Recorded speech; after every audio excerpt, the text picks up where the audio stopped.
La préfecture de Vaud est en deuil suite au décès de 3 jeunes garçons dans les étangs de Séléjimé, situés dans le canton de Dabati. Ces étangs se sont formés dans des fosses laissées par les extractions de phosphate, remplies par les eaux de pluie. Le mouvement Martin Luther King, MMLK, a exprimé sa profonde tristesse dans un communiqué daté du 20 mai 2024. L'organisation déplore que ces fosses, issues des exploitations minières, n'aient pas été remblayées, créant ainsi des dangers mortels pour les habitants. Selon le MMLK, cette tragédie n'est pas un incident isolé. Les exploitations de sable et de gravier sur l'ensemble du territoire national engendrent des situations similaires, augmentant les risques pour les communautés locales. Le MMLK, qui s'efforce de lutter pour le remblaiement de ces zones, constate avec amertume que la situation sur le terrain se détériore, entraînant des conséquences tragiques.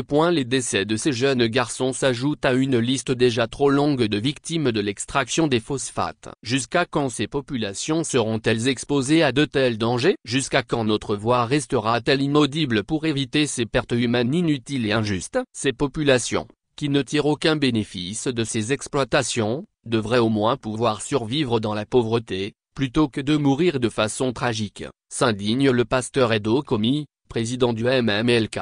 Le MMLK tient le gouvernement responsable de cette situation, l'accusant de faire la sourde oreille à leurs nombreuses alertes concernant les drames passés. L'organisation exige des mesures immédiates pour prévenir de tels accidents à l'avenir. En outre, le MMLK appelle à l'interdiction des carrières sauvages de sable et de gravier jusqu'à nouvel ordre, afin de protéger les communautés locales.